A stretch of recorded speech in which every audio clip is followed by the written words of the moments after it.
আসসালামু আলাইকুম। আপনারা সবাই কেমন আছেন? আশা করি ভালো আছেন, যে যেখানে আছেন সুস্থ আছেন।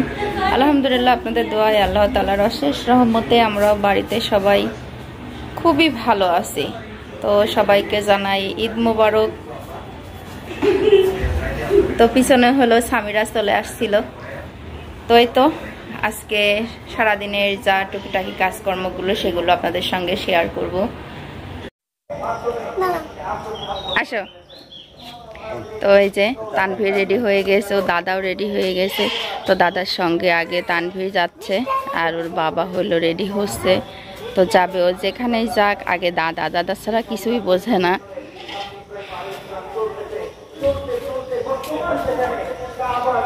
তো বাপ্পি ভাই সকালবেলা উঠে আগে গরুটাকে গোসল করাই দিছে। তো যেখানে বেঁধে গোসল করাইছিল তো নিয়ে যায় আবার ওখানে বাঁধছে। এই যে দেখেন, সেই রাত্রে সে করে মেহেদি লাগাইছিল। তো কাবেরি মেহেদি তো আস্তে আস্তে লাল হবে। সারা রাত্রে রয়েছে, এখন উঠাইতেছে। ওরম ডিজাইন করে কি লিস তুমি লিসাও ওখান যায় দাও গা।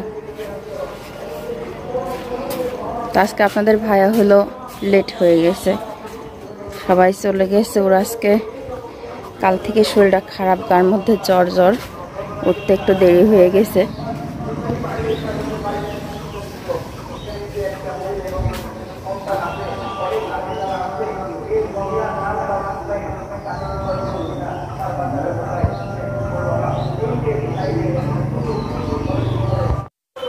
তো আমি এখানে দুধটা আগেই রাত্রে জ্বালায় রাখছিলাম, রাত 12টার দিকে দুধটা জ্বালায় রাখছি।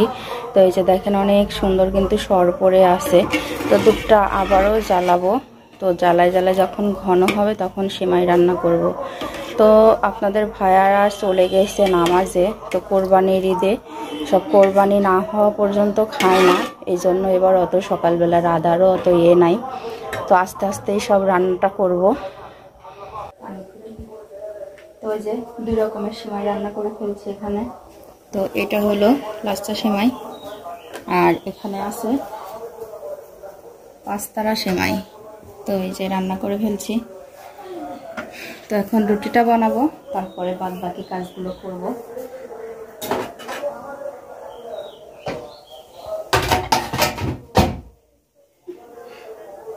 প্রচুর গরম।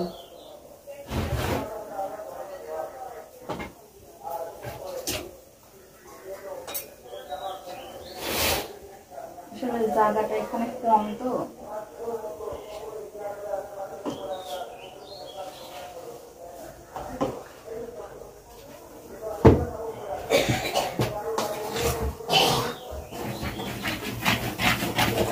এই যে তো এইভাবে গরম পানি দিয়ে আটাটা মাখাই নিব, তারপরে রুটিটা বানাবো। সিমাই রুটি তো সেই সকালেই হয়ে গেছিল, আর এই যে মাত্র হলো খিচুড়িটা হয়ে গেল। তো আজকে কিন্তু নিয়ম অনুযায়ী আগে কোনো মাছ মাংস খাওয়াটা ঠিক না। আপনাদের ভাইয়া সেটাই বলে যে আসলে কোরবানির আগে কোনো মাছ মাংস এগুলো খাওয়াটা ঠিক না, এজন্য কোনো কিছু করা হয় নাই। তো শুধু খিচুড়ি সেমাই রুটি। তো কোরবানি শেষ হলে কোরবানির ঈদ কোরবানির মাংস দিয়ে খাওয়াটাই ঠিক। আপনাদের ভাইয়া এই কথাই বলে, এই জন্য কিছু কিনা মানে কেনে নি। তো যেটা রান্না করছি সেটা তো আপনাদের সঙ্গে শেয়ার করছি। আর এখানে যে মরিচ মানে পেঁয়াজ রসুনগুলো সব মাংস রান্নার জন্য কেটে রাখছি, আর এই যে মশলাগুলো বের করে রাখছি। তো উনাই যাবে তার ততক্ষণে। তো মাংসটা আসলে মাংসটা বসাই দিব। তো এই যে সব মাংস এখানে প্রায় রেডি হয়ে যাচ্ছে। তো সবাই মিলে বাপ্পি ভাই আর আপনাদের ভাই মিলে কাজ করছে। নাম বসে আছে কা ঠ্যাং ধর একটা।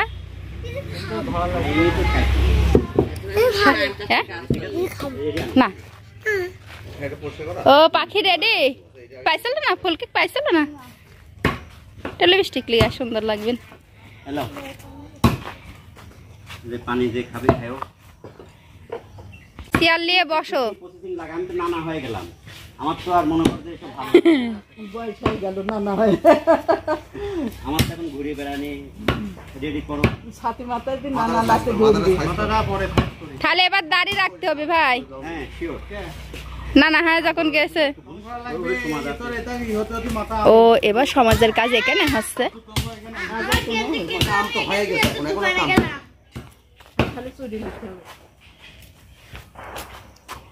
আজকে সালামে কো ভিডিও তুলে দিলাম। তোর দাঁত কো সামনে রা দাঁত কো মধু বাইরে দাঁত ফেলা গেছে না চকলেট খাইছিলাম তাই টাকা কোথায় আমার কাছে সবাই দিবে ঘুরে দে না কি রে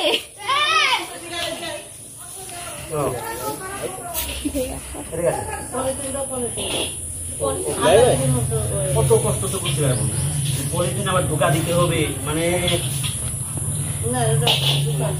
পলিথিন আসলে দোকান এই যে তো এই যে সমাজ থেকে মাংস চলে আসছে। সকাল থেকে এসবের গন্ধে আর ভালো লাগতেছে না, একটা কেমন জানি অস্বস্তি হচ্ছে। তো যেমনি গরম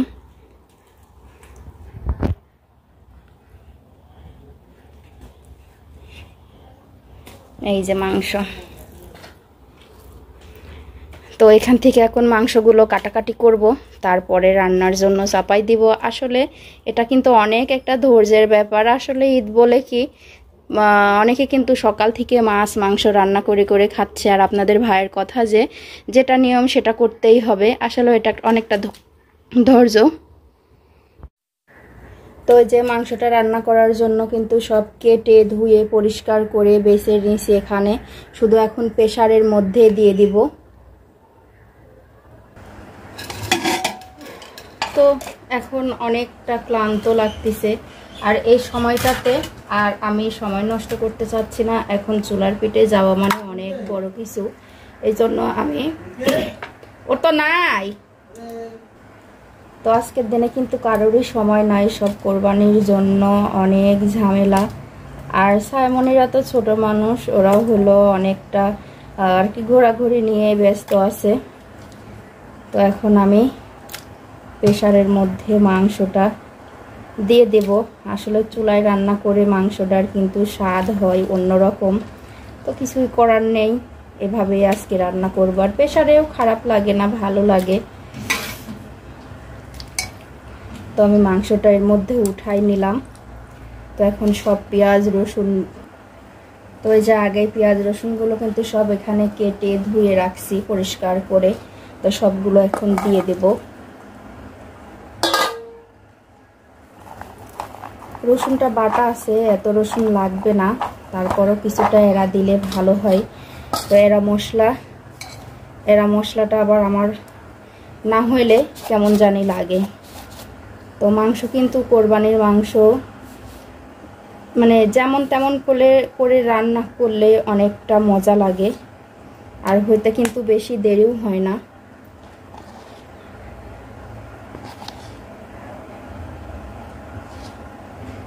তো এই তো হলো মাংস রান্না। এভাবে একেবারে সব মশলাগুলো দিব, দেওয়ার পরে একবারে মাখায়ে তারপরে চুলার উপরে দিয়ে দেব।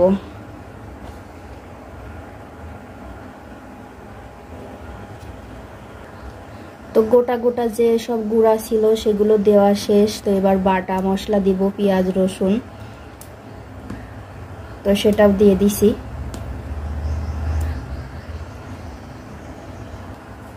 শুধু এবার তেলটা দেওয়া বাকি। তো তেলটা দেওয়ার পরে আমি কিন্তু এটা মাখাবো।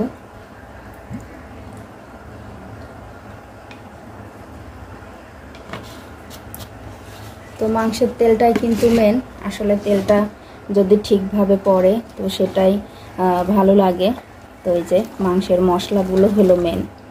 মাংসে যদি মশলা ঠিকঠাকভাবে দেওয়া যায় সব কিছুই মজা হয়।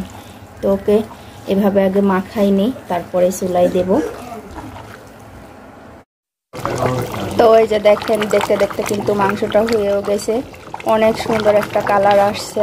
আর কোরবানির মাংসর কিন্তু স্বাদটা হয় অন্যরকম। তো এই যে রান্নাটা হয়ে গেছে, শুধু এখন একটু জিরা ভাজা দিয়ে নামাই ফেলবো। তো এই যে আমাদের দুই মেয়ে সুন্দর করে সাজুগুজু করছে। সাইমনের এবার কিন্তু ড্রেসটা অনেক ভালো লাগতেছে, আর এবার অন্যরকম ডিজাইন করে বানানো হয়েছে, হাতার উপরে কুচি দেওয়া। তো ওখানে খুব ভালো লাগতেছিল।